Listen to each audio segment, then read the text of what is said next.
네, 진주 같은 진짜 주식을 찾아라. 안녕하세요. 진짜 주식 2부 장희선입니다. 네, 반갑습니다. 주식반장 김문석입니다. 네, 금요일장에 어쨌든 살짝 조정이 나와서 걱정을 조금 했는데 오늘 그래도 다행히 다시 지수 장세가 나와줬습니다. 네, 자 지난 금요일만 하더라도 시장 분위기 좀 많이 험악했습니다만 네. 오늘 그래도 모처럼 반등이 나왔는데요. 다만 기술적 반등 아니냐라는 얘기도 있어서 네. 오늘 그와 관련된 얘기 먼저 좀 나눠볼까 합니다. 맞습니다. 말씀하신 것처럼 저희 송편만큼이나 알찬 내용들로 시황 분석, 종목 상담까지 다 준비해놨으니까요. 오늘도 끝까지 함께해 주시길 바라겠고요. 상담 방법부터 안내드리도록 하겠습니다. 네, 자 진짜 주식 2부에서는 여러분들의 종목 고충 함께 하고 있습니다. 현재 화면 하단에 나가는 번호로 지금 바로 전화 주시면 되고요. 샵 8181로 문자 주시거나 우리 유튜브 실시간 댓글창에 남겨주셔도 종목 상담 바로 도와드리도록 하겠습니다. 네, 많은 참여 부탁드리겠고요. 오늘 함께해 주실 두 분 바로 인사드리겠습니다. 오늘은 이동근 파트너 그리고 정재훈 파트너와 함께합니다. 어서 오세요. 어서 오세요. 안녕하십니까. 자, 이 또 월요일을 책임지는 두 분의 남자. 네. 오늘 시황 궁금한 것부터 좀 풀어 나가야죠. 맞습니다. 뭐 아까도 살짝 언급을 해주셨지만 가장 궁금해하시는 게 이제 오늘 어쨌든 반등이 나오기는 했는데 이 반등이 과연 기술적 반등이냐, 아닐 것이냐, 이 부분이겠죠. 네, 최근에 시장 분위기가 좋았다가 지난주부터 살짝 꺾이기 시작했고요. 특히 지난 금요일에는 약간 뭐 툼에 비슷한 분위기도 네. 좀 있었던 것 같은데 다행히도 오늘 하루 만에 올랐었습니다. 이걸 지금 기술적 반등으로 봐야 되는지 계속 추가적인 어떤 상승세로 봐야 되는지 혹시 어떻게 보십니까? 기술적 반등으로 봐야죠. 어, 네. 잠시 차트 한번 좀 보여주시기 바랍니다. 네. 제가 우리 시청자님들한테 계속 강조를 드렸던 내용들이에요. 이게 4월 9일 날 반등 변곡에서 7월 11일 날, 그다음에 9월 3일까지는 방향이 별로 없을 거다. 9월 3일 날 방향이 위든 아래든 터지면은 위쪽으로 상당히 좀 크게 나온다라고 했는데 그게 이제 9월 26일까지 반등이 전개가 되고 26일 날 이제 소변곡일이라고 제가 여러분들한테 말씀을 드렸습니다. 지금 이제 제가 여기 보시면 4월 9일부터 해서 이런 이제 내용들이 이제 변곡일이라고 보시면 되겠는데요. 9월 26일 날 같은 경우는 작은 변곡일 이렇게 이제 보시면 되겠고요. 지금 이제 관세 문제라든지 이런 내용들이 지금 아직까지 해소가 된 내용들이 아니고 위쪽으로 가려고 하면은 뭔가 뭐 이슈들이 조금 정리가 되는 모습들이 나와줘야 되는데 그런 내용들이 있는 게 아니죠. 그렇기 때문에 지금 시점에서는 저는 3,450에서 3,350선의 박스권에서 당분간은 좀 네. 움직일 가능성이 있다. 예, 이렇게 보고 있고요. 지금 9월 3일부터 나왔던 상승이 어느 정도 조금 마무리 국면이고 오늘 이제 외국인들이 선물 쪽에 매수가 많았지만 미결제가 상당히 이제 감소되는 이런 내용들을 봤을 때 또 내일 방향이 상당히 중요하겠죠. 계속해서 일관적인 어떤 모습들 이런 내용들이 안 나왔기 때문에 지금 현재 저는 박스권 기술적 반등 이렇게 보고 있습니다. 네, 자 우리 이동근 대표님께서는 약간 기술적 반등 성격으로 봐야 되는 것이 아니냐라고 의견을 주셨습니다. 우리 정전 대표님은 어떻게 보시는지 궁금하네요. 저도 같은 생각이에요.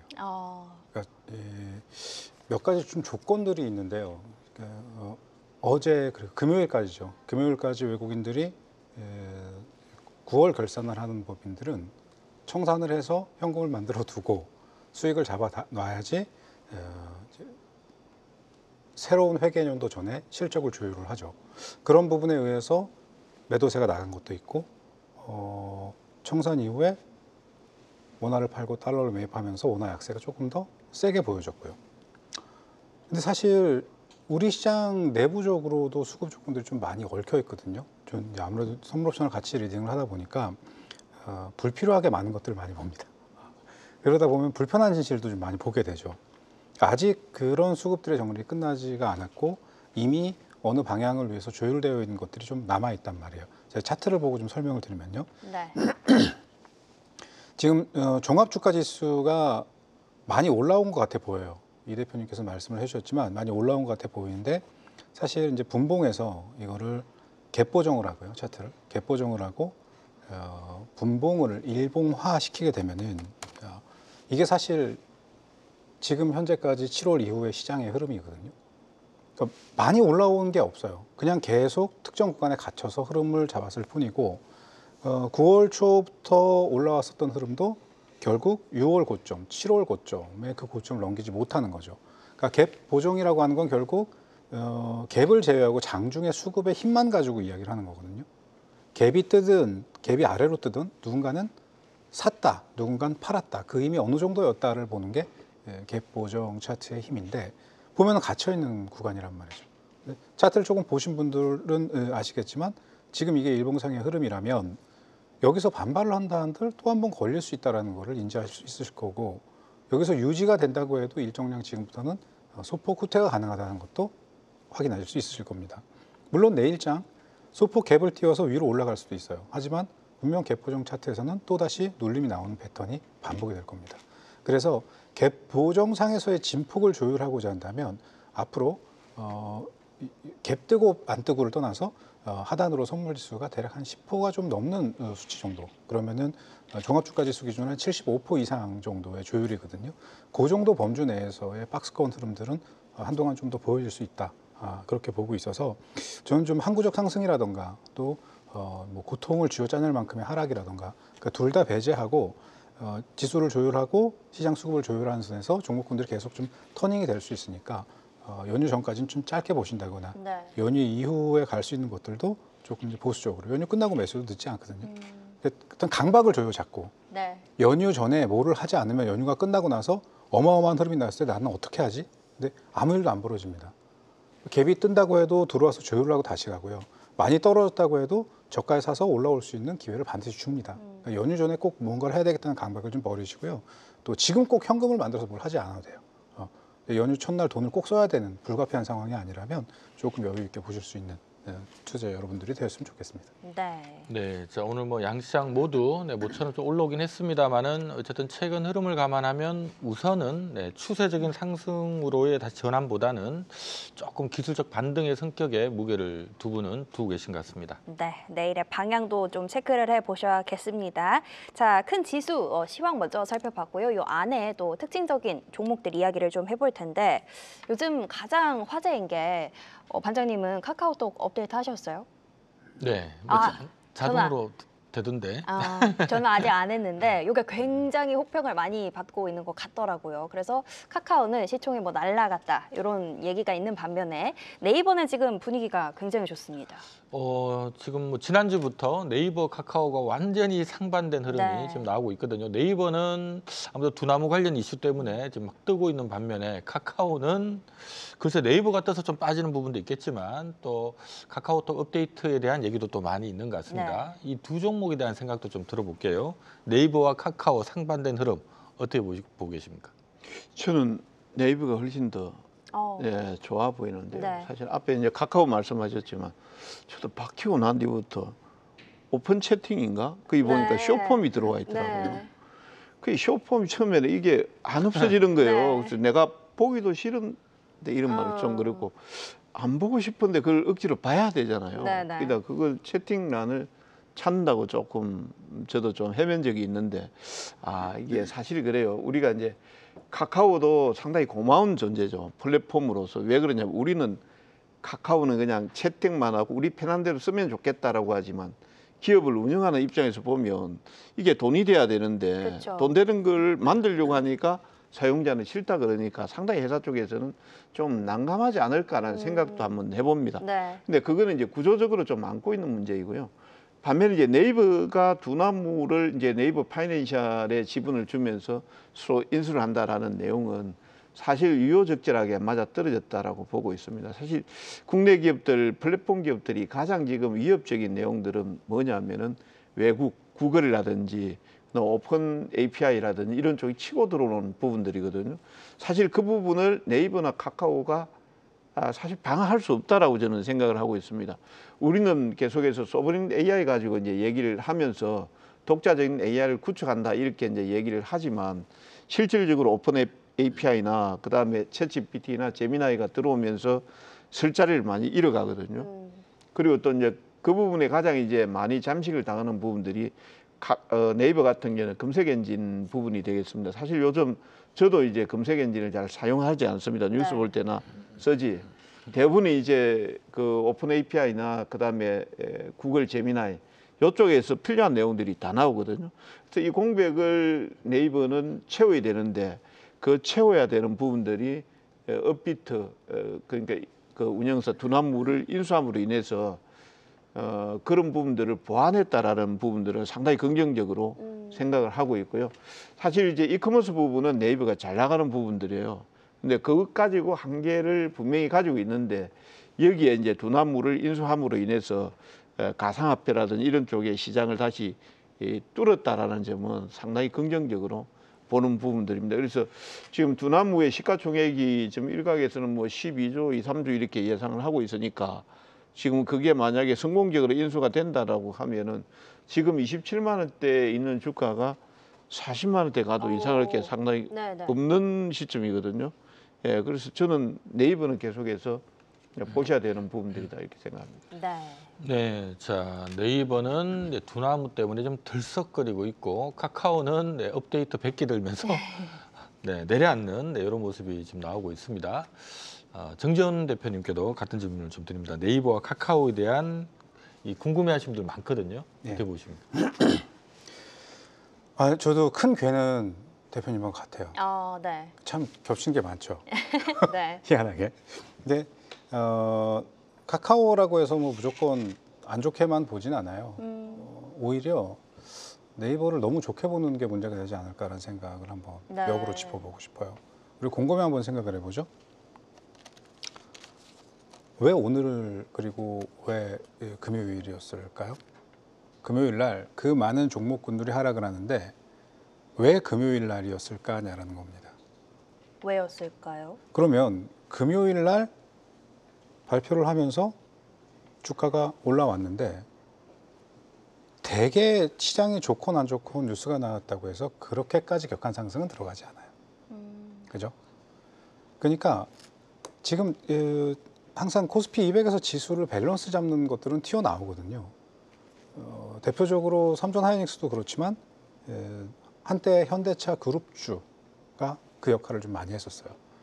그리고 이제 조선주와 관련된 HD 그룹주들이 그런 역할을 좀 할 때가 있었죠. 그러다 보면 이제 포스코 그룹주가 그런 것들도 한번 합니다. 그 다음에 SK들이 하고요. 이것저것 하다가 할 게 없을 때 네이버나 이런 것들이 움직여요. 그러니까 재료가 있어서 올라가는 부분도 있지만 수급 조건들이 맞아 떨어질 때 조금 그렇게 활용되는 경향이 없지 않아 있다는 거죠. 그래서 전문 용어로 바스켓이 그쪽으로 작용을 했다. 프로그램 바스켓이. 보통 이런 흐름들이 나오고 나면 다른 것들이 움직이거나 지수가 조금 크게 움직일 수 있는 전제가 만들어졌을 때 못 가요. 그래서 저도 이제 여기서 이 종목이 좋습니다라고 이야기를 하면은 조금만 눌리면은 관심을 갖는 분들이 나오거든요. 저는 좀 충분히 시간을 두고 기다렸다가 지금까지 올라온 거에 최소한 3분의 1 이상을 주가를 반납했을 때 그런 구간에서 자리 짓는 걸 보고 매수를 하자. 그러니까 흐름은 카카오도 그렇고 네이버도 그렇고 우리가 중장기적인 관점으로 본다면 흐름은 나오게 될 거예요. 다만 그 과정이 어떤 과정을 거쳐 가느냐에 대해서 좀 생각을 해봐야 될 거고요. 카카오도 차트를 잠깐 보면요. 유전날 5월달, 6월달 상승이 좀 보여줬잖아요. 5월, 6월 상승이 들어오고 나서 보통 이런 스팟 상승이 들어오고 나면 한동안 주가와 친숙해질 수 있는 시간을 필요로 하거든요. 지금은 그 과정을 거쳐가는 구간이고요. 누린값이 들어오고 기준가까지의 일정량 보증이 들어오고 나면 또 그 이후에 가야 할 재료들이 있다면 또 가는 거고 그렇지 않으면 또 정체된 흐름이 나오는 거고요. 그래서 이런 것들이 반복되면서 흐름을 잡기 때문에 어떻게 보면은 카카오는 먼저 움직이고 지금 쉬고 있잖아요. 그러니까 이런 것들이 5만 5천 초반대라든가 살짝 붕괴하면은 반발 들어가는 거 생각해서 한번 볼만한 여지가 만들어질 수도 있는 거고 네이버는 또 튀어 올라왔으니까 이제 이렇게 한두 달 정도를 또 쉴 수 있는 여지가 있다는 걸 감안해 봤을 때 둘 다 괜찮고 장기적인 성향을 봤을 때는 네이버도 괜찮지만 카카오도 저는 관심 가져볼 만하다. 나쁘다는 게 아니다. 좀 네. 네이버를 좀 덜 좋게 보고 싶다라는 그런 관점으로 이야기를 좀 드리고 싶네요. 네, 자 사실 뭐 네이버가 덩치가 꽤 되는 기업인데 최근에 급등폭 감안하면 네. 뭐 조금 쉬긴 할 것 같습니다만 분위기는 지금 증권사 목표 주가는 평균 한 32만 원에서 많게는 38만 원까지 부르고 있다는 점 참조하시면 좋을 것 같습니다. 네, 좋습니다. 특징주 네카오 오랜만에 짚어봤고요. 반도체 이야기도 살짝 짚어볼까 하는데 이제 트럼프 대통령이 반도체 관세 1대1 룰 요 얘기를 했음에도 반도체는 뭐 아직도 견조한 것 같습니다. 네, 자, 이거 시간 관계상 이 부분은 우리 이동근 대표님과만 좀 예. 잠깐 여쭙게요. 반도체 오늘도 다시 고개를 들었습니다. 어떻게 보십니까? 그래서 이제 반도체 같은 경우는 상당히 많이 올랐죠, 지금. 네. 올라서 이제 저는 차익이 지금 나오고 있는 과정에서 이제 조금씩 이제 뭐 수익이 많이 나셨던 분들은 드러내고 뭐 이런 과정들이 있다 이렇게 보고 있는데요. 저는 이제 중장기적으로는 반도체주에 대해서 대단히 긍정적으로 보고 있습니다. 실질적으로 뭐 관세 문제 아직 관세율이 책정은 되지는 않았지만 미국 입장에서도 보면은 이걸 어떻게 해야 될까 고민을 엄청나게 많이 할 것 같아요. 뭐 특히 이제 D램 반도체 같은 경우는 마이크론이 다 생산을 하고 자국에 다 충당할 수 있을 것 같으면 괜찮은데 그게 안 되는 상황이고 또 비메모리 쪽이라든지 이런 쪽에 보면 인텔이 또 그나마 역할을 하는 것도 아니거든요, 네. 지금. 예, 그러니까 아마 트럼프 대통령 입장에서도 좀 많이 곤혹스럽지 않을까 이런 생각을 하고 있고요. 예, 국내 쪽에는 지금 AI 시장의 성장률이 연간 대비해서 뭐 27에서 한 30% 정도 이렇게 된다 그래요. AI 반도체, AI 시장의 성장이. 예, 그렇게 보면은 이제 새로운 그 HBM4가 나오게 되면 또 그게 4분기는 아니고 한 내년 또 1분기 정도가 되겠죠. 예, 그쪽의 실적을 또 보장을 하고 있으니까 저는 조정이 나오면은 삼성전자나 하이닉스는 적극적으로 좀 매수해야 된다. 이렇게 보고 있습니다. 다만 이제 지금은 지수가 아까 이제 약간 이제 숨고르는 구간에 들어갔다고 했으니까 조정 구간을 잘 노리자 이렇게 보고 있습니다. 네, 반도체에 대한 여전한 긍정적인 전망과 함께 눌렸을 때 조금 적극적으로 관심을 가져볼 수 있겠다. 이렇게 전략까지 세워주셨습니다. 자, 오늘 시황 이야기들 여기서 마무리 지어보겠고요. 저희 진주 반상회로 바로 넘어가 보겠습니다.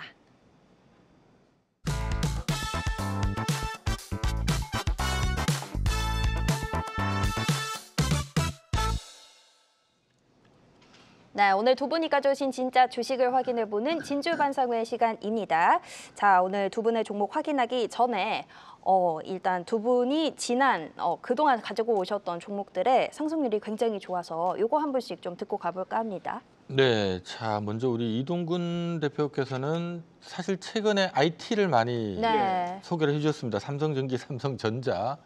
최근 흐름 좋거든요. 에이스 한번 해주시죠. 예, 먼저 삼성전자에 대해서 보겠습니다. 삼성전자를 제가 7만 원 이하권에서는 적극적으로 좀 매수할 필요가 있다. 사실 뭐 4월 9일 날부터 해서 7월 달까지 시세가 안 나왔습니다. 하이닉스가 대장주였고요. 그 다음에 이제 9월 달은 이제 하이닉스하고 삼성전자하고 같이 갔는데 그래도 비교적 이제 삼성전자도 거의 동조화되면서 지금 대장주 역할을 지금 하고 있는데요. 지금 84,000원입니다. 제가 당시에 이제 7만 원대 말씀을 드리면서 8만 5천 원 정도 목표가를 봅니다. 라고 했는데 8만 5천 원은 돌파를 했다가 지금 이제 완급 조절을 보이고 있거든요. 네. 지금 구간은 보유자 영역이고요. 새롭게 들어가시는 분들 같은 경우는 저는 좀 눌림이 나왔으면 좋겠다. 8만 언저리 정도까지 나오면 그때 뭐 적극적으로 한번 해보시고요. 그 이후에 다시 상승이 나오면 아마 이번에는 신고가가 나올 것 같아요. 9만 원 넘어가지 않을까 네. 싶습니다. 그래서 8만 원 언저리 신규 매수자는 적극적인 매수. 보유자는 일단 추세 깨지지 않을 때까지 홀딩 이렇게 말씀드립니다. 네. 네, 자, 우리 정재현 대표님께서도 솔브레인을 8월 달에 네. 소개해 주신 게 기억이 나는데 최근에 흐름 나쁘지 않거든요. 네. 이거 좀 가지고 계시면 어떻게 하면 좋을까요? 일단 지난번에 제시해드렸던 이 상단 임계점까지는 아직 더 남아 있어요. 그래서 31만 3천 원 구간까지 올라오게 되면 그 부분에서는 갖고 있는 비중의 절반 이상을 정리하시거나 아니면 청산하셔서 다른 종목 매입하시다 활용을 해보시면 좋을 것 같아요. 만약에 지금 지수 흐름 때문에 눌림이 좀 들어온다고 하면요. 좀 코스닥은 솔브레인은 코스닥 150에 포함된 거라서 좀 큰 영향은 없을 거라고 보는데 지수 한번 들어오면 조금 27만 5천 원 뭐 요거 한번 올 수 있거든요. 그럼 일단 냅두세요. 크게 반응하지 마시고 놔두셨다가 비중 크게 늘리실 것도 없이 좀 텀 두고 올라오면 정리하는 쪽으로 그렇게 좀 말씀드리겠습니다. 자, 오늘 네. 또 준비한 종목도 같은 섹터일까? 네, 궁금하네요. 좋습니다. 오늘 또 연휴가 얼마 안 남았기 때문에 거기에 맞는 주제로 또 준비를 해봤는데요. 오늘의 진주반상의 유망주부터 확인해 보겠습니다. 자, 오늘 연휴에도 들고 갈 수 있는 3분기 실적 기대주로 준비를 부탁드렸습니다. 정재훈 파트너는 포스코 퓨처엠 가져오셨고요. 이동근 파트너는 현대차 가져오셨습니다. 네, 자, 포스코 퓨처엠과 현대차 뭐 누구든 들으면 알만 아주 굵직굵직한 기업입니다. 네. 자, 이 시점에 이 종목들 준비하실 때 뭔가 이유가 있으실 것 같아요. 포스코 퓨처엠 어떤 점을 주목하고 계십니까? 네, 일단은 솔브레인도 그렇고 주로 제가 이제 말씀드리는 종목군들의 공통점이 코스닥 150이나 코스피 200에 포함되어 있는 그러니까 인덱스 종목들이라는 공통 분모가 있죠. 그 안에서 흐름을 보면은 못 가는 게 있으면 가는 게 있고 전체 지수 밸런스 잡는 것들 때문에라도 가격 조건을 심하게 또 크게 왜곡시키기가 좀 어렵거든요. 왜곡이 되면 바로 되돌아오는 흐름이 나오죠. 그 관점에서 포스코 퓨처엠은 최근에 조금 왜곡도가 높아요. 그래서 뭐 재료나 내용을 이야기하자고 하면은 뭐 양극재, 음극재부터 시작해서 할 얘기 굉장히 많죠. 풀밸류, 체인 밸류를 가지고 있다부터 시작해서 뭐 대외 정책에 대한 수혜, 뭐 ESS뿐만이 아니라 ETF 관련된 이야기들 많이 할 얘기가 굉장히 많이 있는데 저는 그냥 심플하게 가격 조건만 가지고 좀 설명을 드리려고 해요. 네. 최근 7월 달까지 이제 우리 시장에 들어온 수급 주체들은 ETF를 기준으로 많이 매입을 했거든요. ETF를 매입하면서 배터리라든가 AI 또 반도체 인프라 쪽들이 쭉 흐름을 잡았었죠. 그렇게 들어왔던 ETF 매수 물량들이 어느 정도 매도세, 청산 포지션들이 잡히면서 나온 흐름이거든요. 근데 그러고선 도망을 가는 건 아니에요. 또 단기 흐름들이 나왔기 때문에 조율하고자 하는 차원이 조금 더 컸다고 보고요. 지금 현재 14만 5천 원, 14만 원 초반대 왔다 갔다 하는 구간에서 소량씩 좀 매집을 하셔서 17만 7천 원 정도까지 이제 좀 중기적인 텀을 두고 보셨으면 좋겠고 네. 사실 이 종목이 올라와야 할 이제 상단 리턴 값들은 좀 높아요. 근데 그 구간을 인내심 있게 본다는 건 사실 쉬운 게 아니거든요. 그렇죠. 그죠? 많은 분들이 너무 오랜 시간 동안 고통을 받은 종목이긴 하지만 그렇다고 해서 뭐 그 기간만큼 더 가져가세요. 그게 머리로는 이해해도 네. 이게 또 가슴으로 받아들이기가 어려운 내용이다 보니까 그냥 17만 7천 원 짧게 보시고 또 길게 이미 나는 고점에서부터 오래 가져왔다 하시는 분들은 좀 더 보셔도 상관없습니다. 방금 위에 걸어놨었던 수치가 17만 7천 원, 23만 8천 원 그리고 아주 먼 훗날 32만 원 자리가 있는데 그 17만 7천 원과 23만 8천 원만 기억하셨다가 그 구간에서 대응하시면 좋을 것 같습니다. 네. 네, 자 오늘 공교롭게도 두 분이 준비한 종목은 최근에 그렇게 많이 오르진 않은 네. 그런 종목들입니다. 우리 투자자분들도 접근하시기엔 좀 부담은 없을 것 같긴 한데요. 자, 현대차는 위기를 기회로라는 관점에 또 맞는데 워낙 또 위기가 지금 계속 살아있는 상태라서 자 과감하게 현대차를 준비한 이유가 있을까요? 많이 관심이 없는 종목이죠. 네. 사실 시장에서 거의 뭐 소외주고 다들 아시다시피 자동차 관세, 뭐 관세 문제가 가장 중심에 있는 종목 아니겠습니까? 그러다 보니까 이거를 버려야 되나 말아야 되나 그렇다고 해서 지금 경기가 주식 시장은 올라왔지만 경기가 그렇게 썩 좋다는 그것도 아니고 네. 자동차가 뭐 폭발적으로 팔리는 부분들도 아니고 전기차도 뭐 마찬가지고 그런데 왜 현대차를 지금 봐야 되나라는 고민을 많이 하실 것 같습니다. 일단 이제 자동차 관세 25%를 막고 있는데 지금 뭐 일본이나 유럽 대비해서 10% 정도 더 받고 있습니다. 이게 좀 역설적으로 제가 설명을 좀 드리면 아마 현대차는 이 부분을 극복하기 위해서 엄청 기술 개발을 하든지 단가 전쟁을 펼치지 않을까 싶기도 해요. 제가 이전에 이제 25년도 바이든 행정부 시절에 그 당시에 이제 전기차 미국 내 생산되는 기업들만 이제 보조금을 준다 이렇게 했을 때 현대차는 그때 이제 상업용 리스 쪽으로 돌리면서 그 부분을 돌파해 나갔던 적이 있거든요. 아마 현대차는 만약 이제 관세 문제가 오래 가게 된다라고 하면 생산 부분을 조정을 통해서라도 미국 현지 생산에 잘 팔리는 부분들을 좀 더 생산하고 안 팔리는 거는 다른 쪽에서 생산하면서 좀 비껴 나가지 않을까 싶고요. 뭐 제 희망이 되겠습니다만. 네. 그 다음에 이제 관세 문제에 대해서는 결국 이제 미국과 한국 간의 정부 간의 문제 또 우리 국민들 정서 이런 내용들이 고려가 돼야 되겠지만 일단은 아마 타결 쪽에 저는 포커스를 조금 더 맞추고 보고 싶습니다. 그리고 최근에 들어서 이제 지수가 좋은데도 불구하고 이제 오르지 못한 것도 있고 또 잠시 차트를 한번 좀 보시면은요. 네. 오르지 못한 것도 있지만은 또 웬만해서 빠지지 않는 부분들도 있습니다. 차트가 오. 보이질 않네요. 네. 그러니까 빠지지 않는 부분들도 있습니다. 그건 뭐냐면은 재료가 나오게 되면은 폭발적으로 가는 종목은 아닙니다. 여러분들 아시다시피 현대차가 뭔 폭발적으로 가겠습니까? 예, 그래서 조정이 나오면 편안하게 그냥 매수를 하시고 조금 더 빠져도 그냥 한 5%, 7% 정도 될 겁니다. 그러니까 추가적으로 빠지면 분할 매수하셨다가 충분히 여러분들이 뭐 몇 퍼센트, 뭐 개별주 수익을 바란다라면은 나오지 않을 것 같고요. 예, 적어도 동종목이 25만 원대 정도까지는 가지 않을까 싶거든요. 네. 예, 중장기적으로 보시라고 말씀드립니다. 네. 네, 자 포스코 퓨처엠과 현대차 뭐 두 종목 모두 다 최근에 호재보다는 악재가 많은 그런 기업입니다만 오히려 위기를 기회로라는 측면에서 오늘 준비를 해주신 것 같습니다. 네, 부담 없이 접근할 수 있는 종목들로 소개를 해주셨습니다. 자, 두 가지 종목 모두 만나봤고요. 지금부터는 금쪽 같은 네 종목, 종목 상담 시작해 보겠습니다.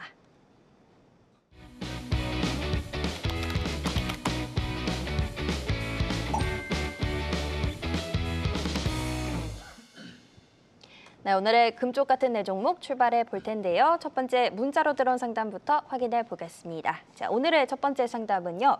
샤페론 들어와 있습니다. 매수하신 가격은 2,950원이고요.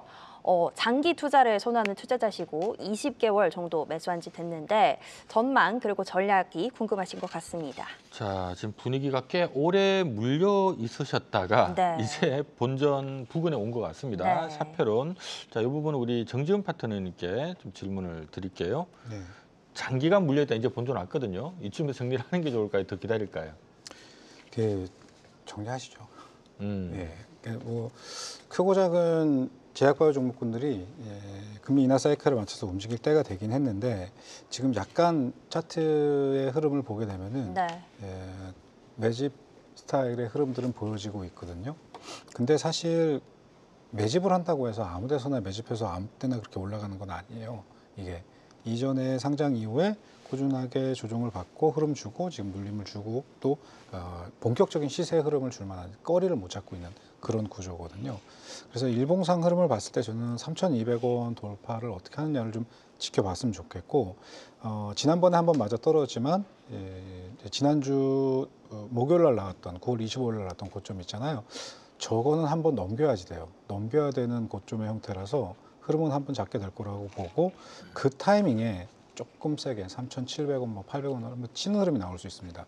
그런 구간에서 전진 비중을 줄이거나 청산을 하셨다가 차후에 다시 보는 것보다 그냥 종목을 좀 옮겼으면 좋겠다. 그런 생각이 들어요. 그러니까 아직 관세 문제도 그렇지만 인플레와 관련된 부분들은 정리가 된 건 아니거든요. 네. 지금 또 의약품뿐만이 아니라 몇 가지 항목들에 대해서 관세가 증가를 했고 그거는 이제 우리가 직접적으로 받아내는 관세 부분도 있겠지만 결국 미국뿐만이 아니라 전체 인플레를 키우는 역할을 하게 되잖아요.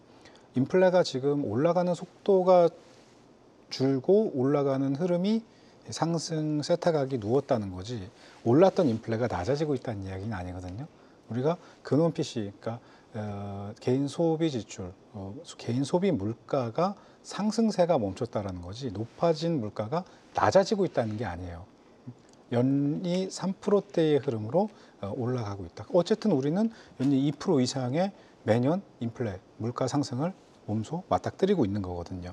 그거만큼 내가 더 많이 벌거나 나의 소득이 인플레랑 같은 수준이 될 수 있을 때 인플레를 뚫고 그냥 시세라고 하는 걸 만들어낼 수 있는 건데 경기라고 하는 거에 유지가 될 수 있는 건데 앞으로 늘어날 수 있는 인플레라고 하는 거에 대해서는 불확실성이잖아요. 누구도 장담을 할 수가 없단 말이죠. 네. 왜냐하면 정책적인 변수가 너무나 크기 때문에 그럼 만약에 인플레가 증가한다는 전제하에 시장이 기대를 하고 있는 금리 인하의 횟수와 금리 인하의 속도가 바뀔 수도 있잖아요. 그렇게 되면은 이렇게 중소 종목군들과 특히 제약바이오 섹터 내에서 금리에 대한 기대를 갖고 움직이려고 했던 것들이 조금 크게 우중충 와장창 움직일 수가 있어요. 그래서 그런 것들을 감안해 봤을 때 저는 지금 현재 3,200원 구간과 딛고 3,700원 구간이 나올 때 줄였다가 차후에 좋은 종목군들이 많이 있으니까 또 모아갈 만한 가치가 있는 것들을 모아가는 게 유리하지 네. 않을까. 설명드리겠습니다. 네, 네. 자, 장기 소외를 받고 있다가 최근에 좀 올라오고 있는데 요거 이용해서 정리를 한번 하시는 게 네, 좋을 것 같다라는 의견을 주셨네요. 네, 짚어주신 가격대 3,200원 돌파하는지 꼭 한번 확인해 보시면 좋을 것 같습니다. 자, 다음 상담은 전화로 확인해 보겠습니다. 시청자님 안녕하세요. 네, 여보세요? 여보세요? 예, 네, 안녕하세요. 예, 네, 아버님. 여보세요? 여보세요. 예, 네, 예. 자, 네, 어떤 종목이 궁금하실까요? 삼성전기인데요. 삼성전기요. 예. 요거 매수는 얼마에 조금 하셨어요? 근데 지금 예, 자, 최근 뭐 잘 가다가 조금 조정이 나서 네. 궁금하신 2년 전에 거겠죠? 했는데요. 네. 14만 원에 100%인데. 14만 원에 100%요. 그래도 아. 일단 수익은 보고 계신 것 같네요. 100%면은 한 종목에 지금 삼성전기만 가지고 계신 거죠? 네. 네. 자, 지금 전화 연결이 그런 좀 것 매끄럽지 않아서. 같습니다. 자, 어쨌든 비중이 100%라고 하니까 네. 자, 이거는 꼼꼼하게 좀 봐드려야 될 것 같습니다. 공포 탐욕 시그널부터 확인 한번 해봐야죠. 네, 요 공포 탐욕 시그널이 어떤 건지부터 잠깐 설명을 드리도록 하겠습니다. 자, 결국에는 인공지능이 분석한 이 종목에 대한 시장 참여자들의 어떤 투자 심리를 수치화한 점수입니다. 5단계로 총 나뉘어져 있는데요. 지금 삼성전기 같은 경우에는 탐욕 끝자락 77점으로 이렇게 좀 뜨고 있는 상황입니다. 네, 자, 탐욕 77점. 그만큼 시장에 상당히 좀 인기가 있었던 네, 종목이라는 얘기고요. 네. 지난 금요일 날 시장 빠지면서 좀 빠졌다가 오늘은 또 다시 고개를 들었습니다. 우리 삼성전기는 이동근 대표님께서 어쨌든 지난번에 직접 소개를 해주셨고 예. 거기로 또 많이 올랐던 종목이니까 여기서 명확한 좀 답을 주실 수 있을 것 같아요. 어떻게 하면 좋을까요? 예, 삼성전기는 일단 이제 제 기준에 봤을 때는 이제 어느 정도 이제 고점권에 좀 와 있다. 이렇게 이제 판단이 됩니다. 사실 이제 삼성전기가 잘 가지 않다가 최근에 들어서 이제 반도체 디램 가격의 상승이라는 여기에 이제 상당히 좀 고무가 됐다 이렇게 보시면 되겠습니다. 사실 AI 반도체에서 우리가 이제 HBM 이것만 얘기하지만 실질적으로 MLCC도 그에 못지않게 많이 들어가거든요. 네. 적층형 세라믹 콘덴서가 되겠습니다. 여기에 이제 삼성전기가 만약에 이제 전장 쪽, 잠시 차트를 한번 좀 보여주시면 좋겠습니다. 예, 보시면 여기 이제 일본 무라타예요. 무라타하고 삼성전기하고 이제 전장용은 거의 무라타가 1등이고, 그다음에 삼성전기가 쫓아가는 이런 내용들인데, 전기차 업황이라는 이런 내용들이 안 좋다 보니까 무라타 주가도 상당히 주가가 탄성이 그렇게 별로 없죠. 뭐 최근에 들어서는 조금 올라왔지만은 그렇지만 이제 동사 같은 경우에는 이제 그 국내 쪽에 HBM 시장의 성장 요거하고 같이 맞물리면서 좀 주목을 좀 세게 좀 받았다 이렇게 이제 보시면 될 것 같고요. 여기에서 이제 제가 여러분들한테 언급을 드렸던 거는 여기에 아마 8월달, 9월달 한 15만 원대 언저리가 되지 않았나 싶어요. 네. 여기 보시면 대량 거래가 나왔던 자리가 15만 2천 원짜리인데요. 요 라인은 이제 상당히 강한 지지점이 되는 거고, 위에서 보시면은 윗단에 보시면은 한 20만 원 선 언저리에서 코로나가 터져가지고 그 당시에 이제 노트북하고 이런 것들이 상당히 많이 팔릴 때였습니다. 이때 이제 요 종목이 이제 고점을 찍고 얼마 안 있다가 바로 빠져버렸죠. 네. 상당히 대다수 투자자분들이 상당히 좀 많이 물리는 이런 구간에 있었던 게 또 사실이기도 해요. 그래서 우리 시청자님께서 뭐 사실 저도 모릅니다. 고점을 어떻게 알겠어요. 예, 그러니까 이거를 이제 비중 100%고 밑에 빠졌을 때 보니까는 하단에 한 20% 정도 빠져도 버텼던 분이니까 네. 거의 뭐 저는 군인 정신으로 버티고 계시는 분이 네. 아닌가 생각이 됩니다. 그래서 웬만해서 움직이지 않으실 것 같기는 한데 한꺼번에 다 팔기가 좀 힘들다고 하면은요, 지금부터 상승하는 구간에 대해서 하다못해 오늘은 10% 팔고 네. 그다음에 또 올라오면 또 10% 팔고 이런 식으로 하시고요. 그다음에 여기에서 보시면은 주가가 하단에 보시면 18만 원짜리가 있습니다. 요 라인을 깨면 동종목이 제가 이걸 올해 매매를 해서 하는데요. 16만 원 터치를 하잖아요. 밑으로 그냥 사정없이 내려가 버립니다. 그러니까 그 16만 원 가서 팔한 말은 안 하겠습니다만 네. 18만 원 선을 이탈하게 되면은 저는 전량 좀 실현하는 게 좋을 것 같다 이렇게 생각하고 있고요. 이 방송을 듣는 즉시 이제 내일부터 조금씩 올라가면은 10% 정도씩 이익을 좀 챙기는 게 좋을 것 같습니다. 네. 네, 자 삼성전기가 뭐 AI용 AI 서버용 MLCC 수주가 기대 이상으로 좀 들어오고 있다 하면서 주가 9월달 좀 바짝 올랐습니다만은 이렇게 또 올랐다는 얘기는 그런 기대치를 반영한 거니까 이 자리부터는 조금씩 좀 분할로 차익 실은 기회도 좀 같이 갔으면 좋겠다라는 의견 주신 것 같습니다. 네, 저점도 버티셨으니까 조금씩 팔자 이렇게 전략 정리해 드리겠습니다. 자, 다음 상담도 전화로 연결해 볼게요. 시청자님 안녕하세요. 네, 안녕하세요. 네, 안녕하세요. 오늘 어떤 종목 궁금하세요? LG 이노텍인데요. LG 이노텍이요. 네. 저희 방금 삼성전기 상담했는데 요거 네. 좀 어떻게 답답하세요? 아유, 답답하세요. 답답하지요. 아, 많이 답답하세요. 얼마에 매수하셨어요? 26만 3천 원이요. 26만 3천 원이요. 네. 조금 매수하신 지는 그래도 어느 정도 되셨나 봐요. 네, 한 1년 가까이 됐을 거예요. 1년 정도 되셨고요. 아, 요거 어쨌든 많이 빠져서 좀 속상하신 거죠. 네, 비중은 혹시 어느 정도 갖고 계세요? 30%예요. 30%요. 알겠습니다. LG이노텍 말고 뭐 다른 종목들도 비슷한 뭐 이쪽 분야일까요? 네, 지난번에 상담하면서 이제 산일전기도 갖고 있고 그래요. 아, 저희도 상담해 주셨던 분이구나. 네, 알겠습니다. 일단은 그러면 저희 LG이노텍 요거에 대한 전략부터 한번 세워봐 드릴게요. 네, 감사합니다. 네, 자 LG 이노텍 지금 뭐 장기간 이제 물려버린 지금 네. 상태가 됐는데 어쨌든 최근에 좀 다행히 좀 올라오고 있습니다. 공포 탐욕 시그널 어떤가요? 자, LG이노텍 말씀하신 것처럼 최근에 조금 올라와 줘서 그런지 점수가 뭐 관망이나 공포는 아닙니다. 지금 탐욕 73점으로 뜨고 있고요. 주가 흐름이랑 같이 봐도 조금씩 올라오고 있는 거를 확인할 수 있습니다. 네, 자 일단 시그널이 탐욕이 뜬다는 얘기는 시장에서 좀 인기가 있다는 네. 얘기입니다. 뭔가 지금 시장 참여자들이 이거 사고 싶은데 하는 그런 마음이 생기고 있다는 얘기인데요. 근데 최근에 잘 가다가 이제 음봉이 하나 떨어져서 네. 이것도 신호가 바뀐 걸로 봐야 되나 기회로 봐야 되나 궁금하신 분들 많을 것 같아요. 자 정전 대표님, LG이노텍은 어떻게 보십니까? 저희 시청자님께 드리고 싶은 이야기가 있어요. 어떤 얘기인가요? 고생하셨습니다. 왜냐하면요, 이 종목을 갖고 있잖아요. 정상적인 사람은 모니터를 부시고 싶어요. 그 정도로 사람을 열받게 합니다. 네. 이걸 보고 있잖아요. 보고 있으면은 갈듯 말듯 하면서 계속 짜증나게 만들어요. 그러니까 지금 26만 원대 사서 갖고 계시니까 보유하고 계신 거지, 만약에 13만 원, 15만 원 상간에 매입을 하셨다. 그럼 나 올라오면 정리해야지. 안 돼요. 사람을 정말 미치게 만듭니다. 근데 이 현상이 왜 벌어지는지를 이해할 필요가 있습니다. 네. 보통 큰 시세를 주기 전에 이런 흐름들이 어떠한 전제를 두고 나오게 되거든요. 그러니까 이 앞서서 올해 초 이 종목에 대한 부정적 견해가 얼마나 많았는지를 생각해 볼 필요성이 있습니다. 그러니까 이 종목도 삼성전자만큼이나 말이 많았던 종목이에요.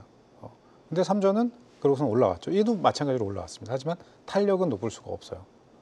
앞으로도 좀 더 상승을 할 수 있는 여지를 갖고 있고, 가야 할 롤도 제가 가격을 짚어드릴 거예요. 차트를 보면서. 차트를 보면서 설명드리겠습니다.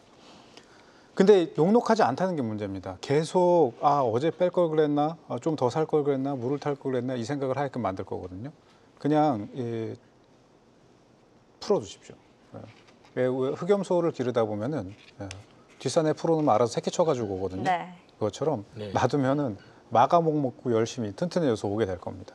그래서 26만 원이라고 하는 가격대까지 오는 걸 기다린다면 좀 꽤나 긴 시간 걸릴 수 있을 거라고 생각하실 텐데, 대략 지금 현재 18만 8천 원이 기준가입니다. 여기서 흐름을 잡고 21만 3천 원, 또 한 번 흔들고 시간 좀 끌다가 22만 3천 원 이렇게 딛고 나면은 앞서서 보셨다시피 어느 구간에서 갑자기 빨라지는 구간들이 나오죠. 가속도가 붙는 구간들이 좀 나오거든요. 그런 흐름을 통해서 26만 원 구간을 오게 될 수 있어요. 단 여기서 매수가 부근에 왔을 때 이거를 더 가져가느냐 마느냐에 대한 기로에 놓일 수 있는데, 저는 비중을 추가하지 않는다면 26만 원 구간에 왔을 때 매수가에 비해서 비중을 절반 정도 줄여두시고, 또 10% 혹은 10% 미만의 비중으로 27만 5천 원 위로 더 갈 수 있는 여지를 본다거나 그게 아니면 빠져나오셔서 다른 걸 보시는 것도 괜찮은 방법이 되겠다. 왜냐하면 시청자님 입장에서는 26만 원에 사서 내렸다가 글로 올라오는 거지만 누군가는 이 종목을 11만 원에 사서 들고 있는 사람도 있을 거 아니에요. 네. 15만 원에 산 사람도 있을 거고 그 포지셔닝의 관점에서는 꽤 많은 수익이 난 거거든요. 차익 욕구가 들어오게 되겠죠. 그럼 또 한동안 못 갑니다. 그래서 좀 그런 부분들을 인지하셔서 대응하였으면 좋겠다 말씀을 드리겠습니다. 네, 자, 이 뭐 장기간 소외된 지금 이런 상태인데, 그리고 최근에는 하반기 실적 전망치가 조금 상향 조정되고 있어서 이 증권사에서도 좀 심한 저평가는 탈출할 것 같다라는 의견을 좀 내고 있습니다.